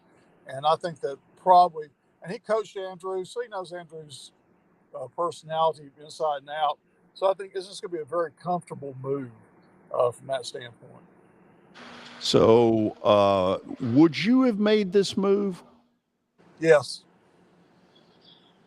I would have made a coaching move for sure. Yes, something had to be done. They didn't make the playoffs this year. Granted, 3 times Hines made it, they didn't get past the first round, and so I mean that's what cost Andrew Burnett the job in Florida. They didn't get past. They got in the second round, didn't get past the second round. So I would. They need to change. And Barry's, and Barry knows that too. And so, I would have made a change. Yeah, I would have made a change mid-season. So you like the move? You like the Brunette hire? I like it. Yes, I would like the Carl Taylor hire it too. Now, Andrew Burnett was highly sought after. The Calgary Flames were looking at him earlier this month. I mean, last year he was in the Boston Bruins mix as a coach. I mean, he's a really, really sought after coach, and this is a huge. I mean, a lot of people might think it's no big deal because he played here or whatever, but this is a guy who has his coaching bona fides. He is, even though he's only been around for a while as a coach, people have recognized it. Other franchises have looked at him. So I mean, this was a huge. I mean, people might downplay it because it was a player here or whatever, but this is a huge, huge hire by Barry. Okay. Anything else you want to leave us with that we ought to know about this? I just think that it's going to be interesting. I mean, it's going to be interesting to see all the transition, who he brings in as his assistants. And as Carl his assistants, Taylor, I doubt one of he'll them? keep anybody from Hines' staff. He might. Sometimes to keep a coach just from a continuity standpoint. But I think he'll bring in a whole new group. Like we were talking earlier, Carl Taylor might be part of that, but I think they keep Carl Taylor in Milwaukee and let him develop those players for one more year, and then see what and probably after that, Carl Taylor's coaching against the Predators somewhere. Kelly, anything on your end? No, I don't really have anything. I was just I had something that I was going to comment on, and I've forgotten it. So Hey, we it's get a to Florida sun affecting you down there. it has affected me today. There's no question. Yeah, it's the Tennessee sun that I think did it. I don't think we can blame it on one day in Florida. Guy, really appreciate your taking the time to come on with us on short notice. Obviously, I don't think it caught us off guard that something was going to happen. You told me yesterday when you and I talked, I think he's out. Yeah, I mean, I felt like it. I just felt it, kind of a gut feeling, and sometimes your gut feelings work, sometimes they don't. So, but I just felt like a move had to be made, and there were too many rumors, too much going around for it not to be valid from that standpoint. So, thanks for coming on with us. I'll talk to you. We'll figure out what else we're going to do. Sounds great. I'm just going to go out and survive sitting on the side of the road here on Highway 28, Northern New York. It doesn't get any better than Highway 28. How many tolls have you had to pay in the state of New York? Well, there was one big one, I think, but my rental car took care of that. So. Oh, okay. Is that right? Yeah, because I used to. There's no toll booth. It's just a sign that says we're going to mail you the toll, or your rental car has it on there. So I don't know. We'll see. I might get a letter in a couple of months. People that still live in New York is beyond me, because you have to pay to drive on the roads. The property taxes are outrageous. It's just, I don't know. I lived there for 4 years. Not good. Well, these people around here, I don't know where they get the groceries. There's just nothing around this area. So I don't know what they do. But behave. We'll talk soon. See you, man. Okay. Thank you, guys. Have a good. So, Kelly, the lesson to be learned from all of this is that you had better be at our sports speaker series when we do these. That's correct. Okay. That's correct. But he, the comment that I was going to make was that Barry Trotz said that there were 2 seasons. Well, when you have a coach like you're talking about, like this John Hines guy, where he's like, the guys didn't like him, you say, the fans didn't like him, and fans hated him. Yeah, and if the guys are older, those guys are the ones that got hurt. And if they didn't really dig him, well, then you have these younger guys that's come in that's trying to make an impression on him, and they're playing hard for him because they're impressionable. So they come in, they play really well. So that's why you had a season to begin with, and then they finished the season off strong, because you had young guys who were trying to impress the coach and wanted to make a name for themselves, where you have these older guys probably tired of hearing what he's talking about. So that's just, that's how sports work, George. You know that. Kelly, our next Wilson Bank and Trust Sports Speaker Series is next Tuesday, a week from today. Okay. Vanderbilt Athletic Director Candace Lee. Now, whether she ever wanted to be a trailblazer or not, she is. First of all, she's a woman athletic director on the Division I level. She's an African-American woman athletic director on the Division I level. So we're going to get into a lot of, how did this happen? Was this something you planned? All that kind of stuff. And it's next Tuesday, June the 6th, same kind of format, 11:30 in the morning until around 12:45, give or take a few minutes. And it will be here at the Fordyce Center in Bellevue. So we kind of put the final push out there. And Kelly, this is cheesy as all get out, but you ready? Sure. If somebody signs up, the first person to sign up while we're still on the air live and you sign up by emailing me plastergeorge@gmail.com. Again, plastergeorge@gmail.com. The first person to do that in this hour while it's on live will get an absolute priceless heirloom. A Plaster bobblehead. Yeah, no, give me two. Yes, give me two. I can Yes. tell how excited you are. Yes. But you never know. I mean, somebody may say, well, that tipped it over the edge. Somebody might want it so they can set up for target practice outside their house. Could be, or just simply a public beheading. But you don't care. At least he's not giving away one of the shirts. At least it's the bobblehead, not that puke yellow you like to say, Kelly. Well, that's what I thought he was going. That's what I thought he was going with. I really did. I don't really appreciate this from either one of you. But I tell you what I do appreciate. Jeff Him, Sounds play-by-play announcer. He's in the on-deck circle. We will talk to him when we come back. Year number 2 of the Plaster and Friends Celebrity Bowling Night was awesome. And the reason is really simple. I chose Strike and Spare, and they were amazing. They have great food, great bowling, and a staff that is truly ready to go the extra mile to help you. They have 5 family fun centers in the area to choose from. And for more info, go to strikeandspare.com or call them at 615-824-5685. How am I going to get to work? My car's totaled. Skylar, our team is making a call right now. We'll get you a rental car. Don't worry. That's a relief. Call us 24/7. We're here. We're going to help.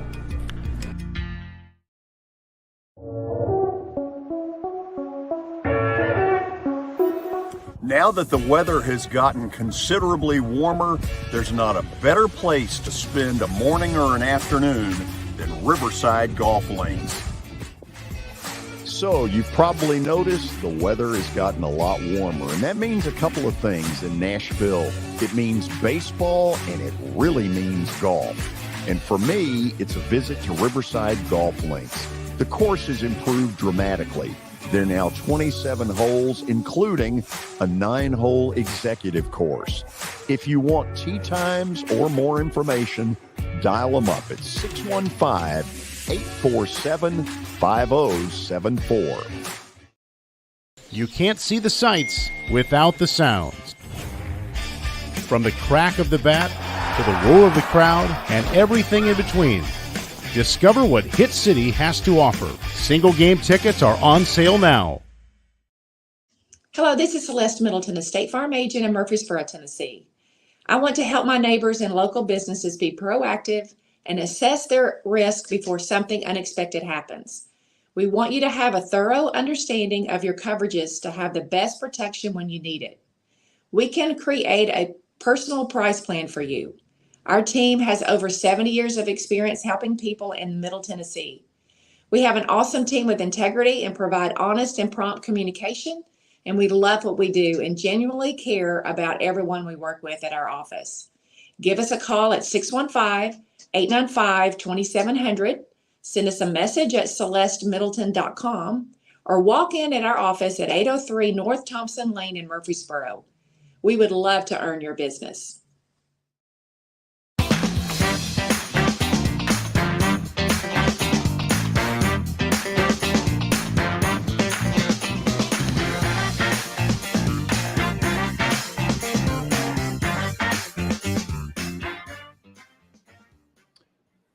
Okay, we're headed to Charlotte, North Carolina, where the Sounds begin tonight, one of these 6-game series, the way minor league baseball is now doing it.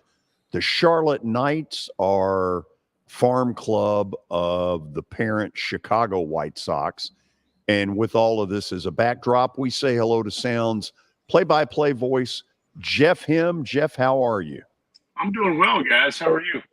Doing good. So Charlotte's one of those names you hear in expansion, and I honestly don't know, what have they been like in recent years, minor league baseball?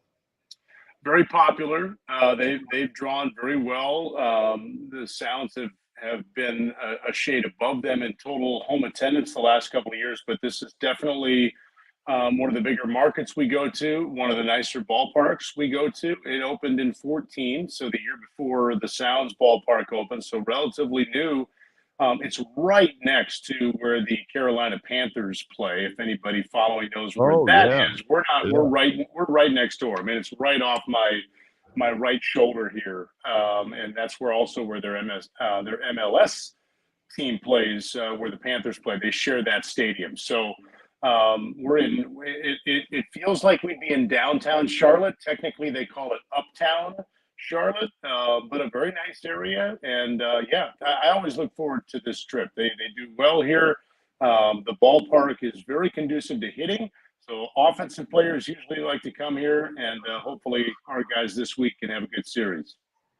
So last night for me was a busy sports night. Obviously the Celtics Miami Heat were up there. There was the hockey playoff game where the Dallas Stars got eliminated. But, Jeff, you know exactly what I was watching, and that was Mike Soroka's return to the major leagues. And I got to be honest, it was pretty cool. He pitched against the Sounds 2 weeks ago. He had one bad inning in that deal. And last night, he had 5 great innings and one not so good.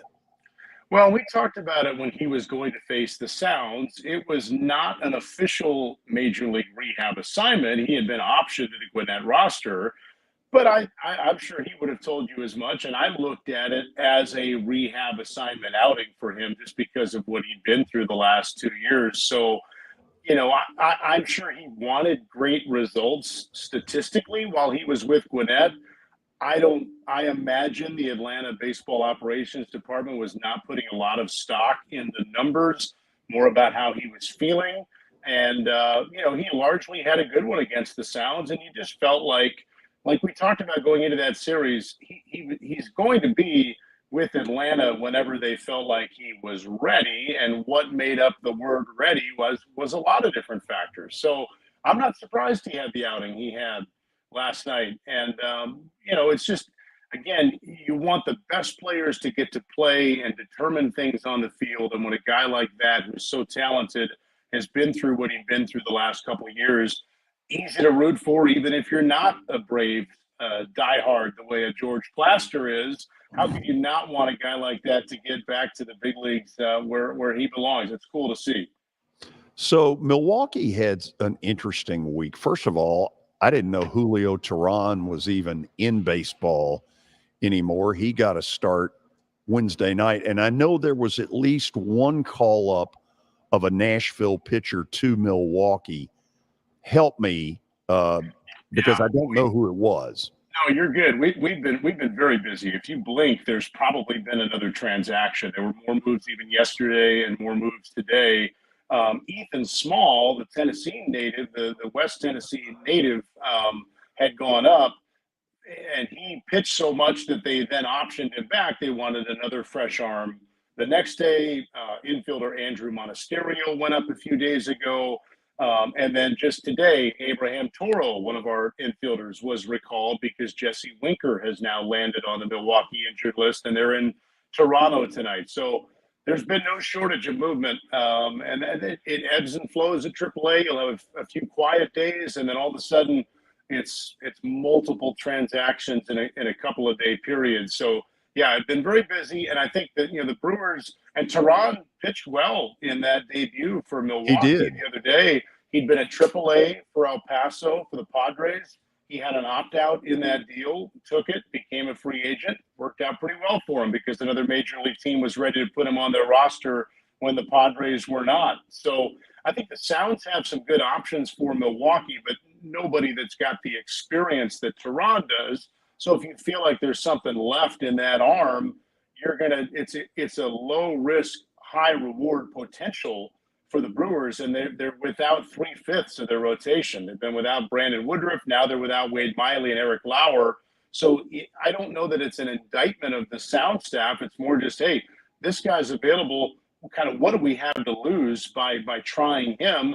And if it doesn't work out in the next 5-6 starts or whatever, maybe they'll have some guys back, or some other guys for the Sounds will be readier at that point to go up. I think a couple of our better options for them are either not on the 40-man roster yet, which Tehran wasn't either, or they're just not quite as experienced as a guy like Julio Tehran is going to be. So the move in that regard made sense, and the fact that he pitched as well as he did, they're going to keep giving him chances. In private, this is the kind of stuff that gets talked about on the minor league level, because these players are watching this stuff like crazy because they want to know what's going on. By the way, John Singleton hit a ball while I was out there that is still traveling. That's happened a few times since John's been with us the last 2 years. But to your point, and I bet Kelly can relate to this from a football standpoint. I mean, look, all these players know what's at stake. They're all trying to get to the big leagues, either with the Brewers or with one of the 29 other ball clubs. And if they're not getting there, they at least want to know why. And I think the Brewers do a great job, and I'm sure all 30 big league teams try to do it this way as much as possible. The players want honesty, and they want to know what's keeping them from getting to the big leagues, or what can help them get there. And I think these teams are really good at being transparent about things like that. So when a Tehran gets signed, no doubt there are definitely some guys in that Sounds clubhouse, I'm sure, thinking, well, how come I wasn't that guy? And teams don't shy away from answering those questions for those players. I think the Brewers do a really good job of that. So at least if the player may not like what they're hearing, but at least they'll understand how they're being evaluated and what can help them be the guy that is chosen the next time. Our manager, Rick Sweet, likes to say, while it's fun to share the news for the guy who's going up, he says, whenever we get a transaction and somebody's going to the big leagues, he's like, my mind first goes to that player and then breaking that news to them and getting them on their way. Then my mind goes to the 3 or 4 other guys who were in that conversation to go up and didn't go up. And then how can they keep doing their job in a positive way, take it as a positive, turn it into something good, the bad news into something good, get better with it, and put themselves in a position to be the guy the next time. It's a cutthroat business. There's only so many spots up there. And if I were a player and I weren't going up, I'd at least want to know why. And I think the Brewers do a good job of sharing that information with whatever type of player. Hey, it's because of this pitch, or you're not doing this in these situations, or we'd like to get a little more experience or more regular at-bats. Whatever the answer is, teams are really good behind the scenes of sharing the information of why are you not getting called up, as much as we like to talk about the guy who is getting called up. Speaking of positivity, here is Mr. Positivity, the man whose glass I've always felt completely empty, but apparently is completely full. Hey, I want to know this, Jeff. Like, does every minor league ballpark put in the contract of we all have to have the same room for the radio broadcaster, because it looks like you're in the same room every week? I can promise you I am not in the same room every week, but they're all very similar. They're all these booths are fairly similar. Ideally, they're located somewhere, relatively speaking, behind home plate. That is the case everywhere in this league that I've been so far, except Durham, where we are down the first base line. Got a good view here of beautiful uptown, and my mind again wants to say downtown Charlotte. Technically, it's uptown Charlotte. I'm looking at the skyscrapers. I'm looking at the field. The Sounds are taking infield. I've got a good view. It doesn't need to be a spacious booth. I'm a one-man band. Got enough room for everything that I need, and ready to go tonight here in Charlotte. Yeah, I played in that Carolina Panthers stadium, and I started out the game, and it wasn't a very good start from me. They fooled me on the coverage, and I threw an out route to a cornerback that told me that he was playing quarters coverage, and then he rolled up to cover 2, and I didn't look at him again, and he picked me off. So I don't have very good memories of Charlotte. But you're not still bitter about it at all. No, not at all. You've gotten over it. I can tell you've gotten over it. It doesn't eat it. Not at all. So it's funny that you started talking about all that, because that was a question I was going to ask you. You know, I come with all these crazy questions. Okay, so with guys in the minors and they're at the AAA level that you're calling. As a manager, how do you get those guys to play as a team? Because ultimately, their ultimate goal is to go to the majors. And like, I don't understand how you do that as a minor league manager. Like, you've got there's so many and it's just like that in the big leagues too. I mean, there's so many personalities that you got to deal with, but like, the ultimate goal for those kids, and as a manager in the minor league level, you understand that. So how do you build a team concept around that, Jeff? Yeah, I think Rick Sweet does as good a job of it as anybody that I've been around in professional baseball. AAA is a bear, man. It's a grind mentally as much as anything else. To answer the question, I think the manager and the team and the vibe of a team, you try to present it as, hey, yeah, you're not up there, but you are right there. You are right there. You are the proverbial phone call away. We see it time and again where a guy's not on the 40-man roster. He's maybe not in the prospect rankings. He wasn't a first rounder, what have you.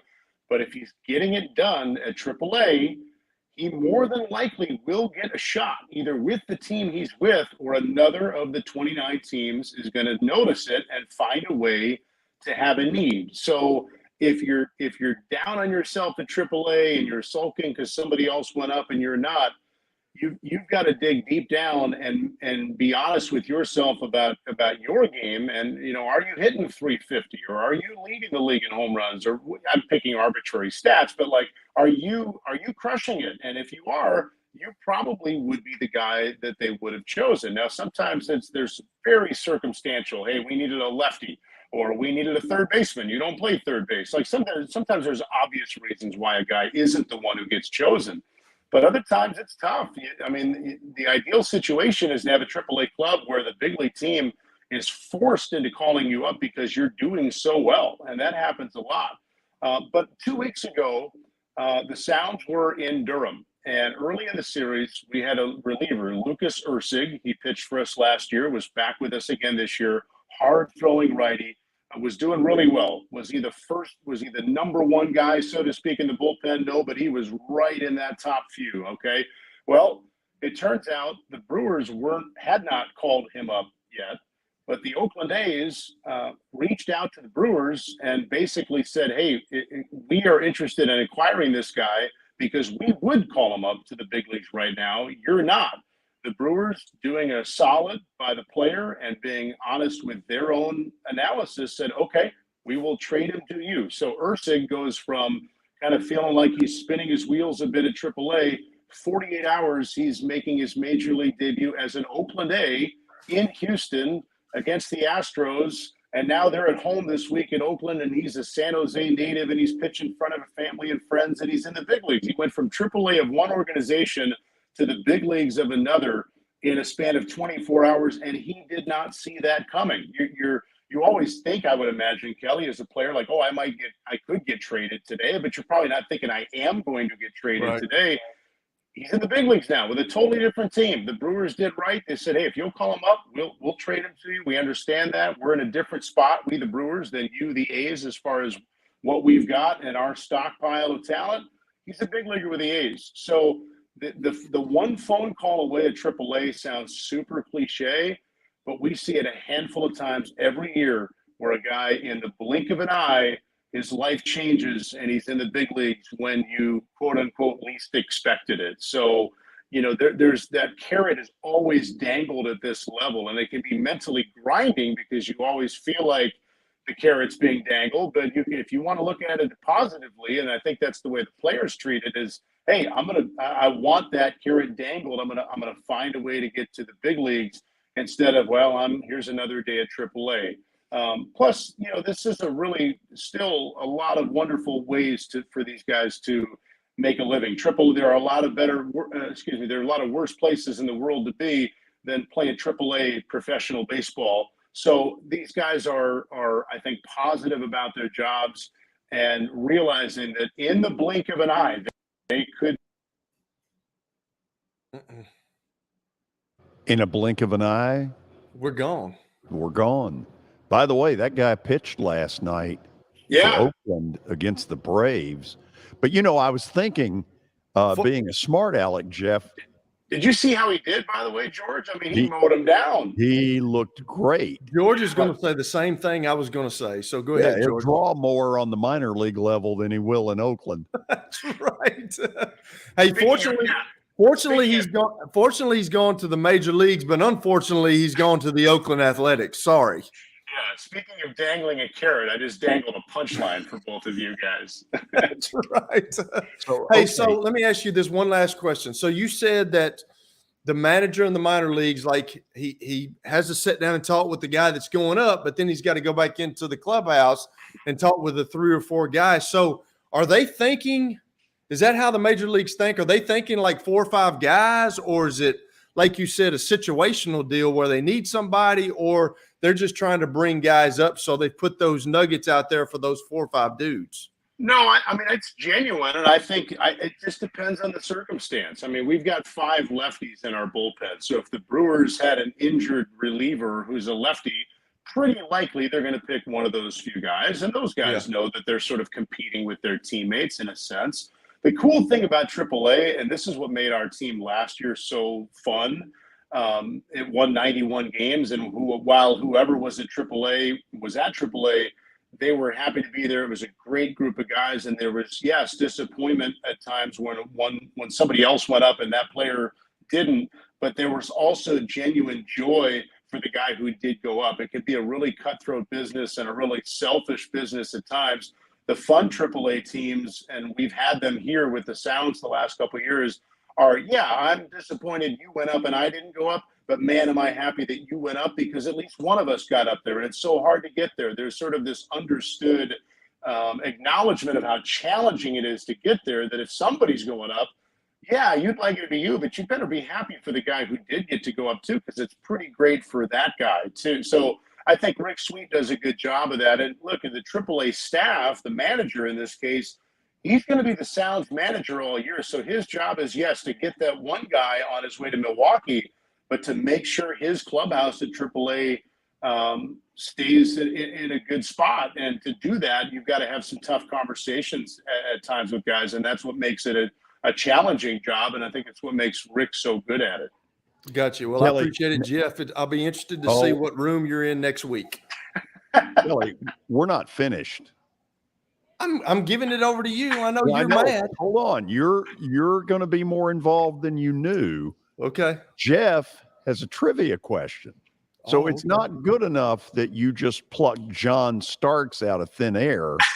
Now you got to do it a second time. So, man. Otherwise, your butt will get sent back to AAA. Man, as a Bulls fan growing up, I hated John Starks with the Knicks. Yeah. So while we're here in Charlotte, the White Sox have a guy on rehab assignment, George, the veteran middle infielder, former Ranger and Oakland A, Elvis Andrus, who's been with the White Sox the last couple of years. Elvis Andrus, I didn't realize until I looked this up, he is 4th in the big leagues in games played among active players. How many of the 3 ahead of him can you name? Active big league games played leaders. Active meaning they're not retired. They're still playing. Ooh. Salvador Perez, one of them? Salvador Perez is not one of them. Yeah, David gets gonged. Yeah, gong yourself. Oh, no, he didn't. Gong yourself. I'm serious. There's no button over there. Well, we'll have a meeting over that. Where is Salvi Perez on that list? Is he top 10? Salvador Perez is, you sure you want me to answer this, David? He's 32nd. Okay. Yeah, sit down, David. Yeah. Get out of here. Okay, so it's everyday players. Nelson Cruz. Nelson Cruz is a good one. Number 2. Okay, you've redeemed yourself. Miguel Cabrera. Number 1. Nice. You're on a roll. Wow. I'm out. When you sit in this chair, it's amazing how little you can remember. There are a lot of people in Middle Tennessee who enjoy following this player and this player's team. It's not David Price. David Price? No. He's not playing anymore. Who is it? It's not a Middle Tennessee native. It's just that there are a lot of fans of this team in the market. He is he's Joey in the Votto? NL Central. Joey Votto it is. Joey Votto. Wow. Hey, Okay. David brought he brought it. He did bring it. He did bring it. But the no gong thing is still, we're going to have a meeting over that. So who are the other 7 in that top 10? That is Andrew McCutcheon is 5th, Evan Yep. Longoria 6th, Carlos Santana 7th, Freddie Freeman 8th, Eric Hosmer, who's technically not, I mean, he's active, Right. he's not with a team, but he's 9th, and then Paul Goldschmidt is 10th. You know, I thought about Goldschmidt when we were going through this, and I was like, great question. Yeah, Don't ever Elvis bring him- Andrus, 34 years old, still going. Don't ever bring another one in. Yeah, it wasn't that good of a question, Jeff. It was a hell of a Go back to your room, dude. Kelly doesn't like the questions with multiple answers. He just needs one answer. One, that's it. I see. Well, you guys have put the trivia on me. It felt good to flip the table on you on moment's notice for a change. Yes. Yeah. Listen, thank you for coming on as always. We'll do it again next Tuesday. See you guys. See you, brother. Jeff Him joining us to talk a little Nashville Sounds, a little baseball in general. Guess what's coming, Kelly? Plaster bet of the day. Yeah. And based on what went on this weekend, we need a W. Bad. Stay tuned. As the trusted premier custom home builder in Middle Tennessee, Donnelly Timmons has over 20 years of experience in the industry. Whether you're looking to build your dream home or renovate your current home, their team will ensure that every client and every remodel is unique, luxurious, and completed on time within budget. Founders Dustin Timmons and Joey Donnelly have over 25 years of construction experience in the Nashville area. Together, they have completed projects in Forest Hills, Oak Hill, Green Hills, Franklin, and Brentwood. Dustin and Joey believe that communication is the most important aspect of all construction projects. Therefore, they personally manage each project themselves and are involved in job site activities on a daily basis. Their commitment to quality and integrity has earned them an outstanding reputation among their clients. Contact them to set an appointment for a free consultation or to view some of their completed projects. Give them a call at 615-456-7983 or log on to DonnellyTimmons.com. You know, starting to save for your future doesn't have to be difficult. Let Wilson Bank and Trust help tone up your financial goals this year. Our certificates of deposits or CDs can help your money work harder with our competitive rates, earning you more than ever before. WBT checking options allow you to earn rewards you can really use, like a high interest rate or cash back on check card purchases when you meet some e-banking qualifications. Visit your closest Wilson Bank and Trust office or online at wilsonbank.com to get started today. Member FDIC. Family owned and operated for more than 2 decades, Alaco Fine Wood Floors is Nashville and Middle Tennessee's choice for premium quality hardwood floors. Since 1995, Jimmy Alaco and his army of employees have embodied the approach of taking pride in one's craft and providing superior customer service, growing from a one-man shop to a team of 23 professionals who share the founder's passion for quality craftsmanship and customer satisfaction. If you are interested in contacting them, you can find their headquarters at 2505 Winford Avenue in Berry Hill, or give them a call at 615-356-0303. Again, that's 615-356-0303, or log on to alacofinewoodfloors.com. Alaco Fine Wood Floors, serving Middle Tennessee's hardwood flooring needs since 1995. At Baird, we have a different slant on global financial advice. That global capabilities mean nothing without personal attention. We have investor relationships in 35 countries and market expertise in over 40 industry verticals, all to help make the most important investment connections of all, yours. Global financial advice with a client-first approach. It's the shape of things to come. Discover the Baird difference at BairdDifference.com. Hey, thank you for meeting with me today. The insurance company has made an offer. Already? Wow. They've offered you the entire policy. Thank you, Blair. You're so welcome.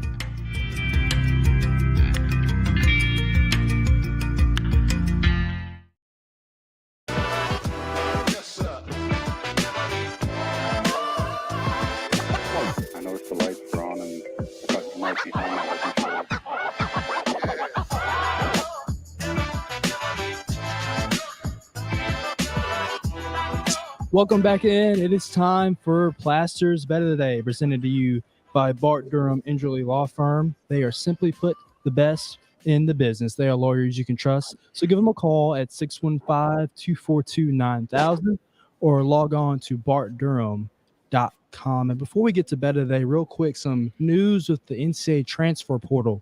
A major domino has landed. Caleb Love of North Carolina helped lead them to the national championship game 2 years ago. He is headed to Arizona, commits to the Wildcats. But for George, this past weekend, it wasn't a good weekend for you. 0 for 2. Yes, thank you. That's what Kelly would have said. So he would just lead with it. Well, Wasn't a good weekend for you. You take 372 bets and see how many you win. You notice he always goes to that. Oh Kelly. yeah, it's always. I mean, he's always going to go with that. What I'm telling you is I'm pretty proud of that record. It's not bad. It could be a lot worse. It could be like 120 and 234. It could be really bad.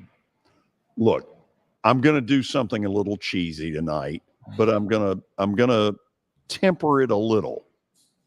The Braves lost last night, and it's one of the few times I wasn't really all that upset because Mike Soroka's coming back to the major leagues is truly something to celebrate. So I'm taking the Braves tonight, but minus a 1.5, which gets you a lot better odds. If you took Atlanta tonight, it's like 260, which nobody in their right mind is going to do. But Atlanta minus a 1.5, that's a little different story. Go Bravos. And they play the Oakland A's, so yes, they do. In front of relatives and not even close friends. Last night, 90% of the 5,000 that were there were Braves fans. The quietest stadium I've ever heard. Oh, my God. That is such a sad story, what's going on there. And, I'm happy for the people in Vegas that they're getting a team. But this ownership in Oakland, they have not done right. A funny comment was made on the A's broadcast last night. The Braves turned off their pitch comm last night and went to traditional signs.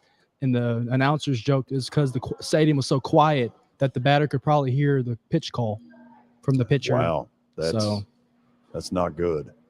So tomorrow on the show, a couple of things. Lipscomb baseball coach Jeff Forehand in the 2:00 hour, and then back by popular demand after the holiday, once this week and one time only, Kelly's World of Football. Oh yeah, I forgot about that, George. Way to go. Yes, get fired now I'm up. going to have to stay up tonight thinking about what I'm going to talk about. Well, you do that. It's such a rough job for you. See you tomorrow. See y'all. Be good. Okay. Enjoy vacation down in Florida. We're done for today. We'll see you tomorrow. Oh, yeah, I do need to do this. Before we get out of here, we're a week away from our next sports speaker series, which is Candace Lee, the athletic director at Vandy. Now, it may be hard to see what we're showing there, but here's the deal. Tuesday, June the 6th, a week from today, 11:30 in the morning, we'll run until around 12:45, a long-form interview where we talk about the trailblazing role that she has taken in college athletics, what is in store as Vandy tries to upgrade facilities, the baseball regional that will have just taken place and hopefully gotten Vandy to the super regional. So if you want to sign up to come, it's a free event. Now, lunch is available if you want that, but it's optional. Simply email me, plastergeorge@gmail.com. Again, plastergeorge@gmail.com. We're out of here. See you tomorrow.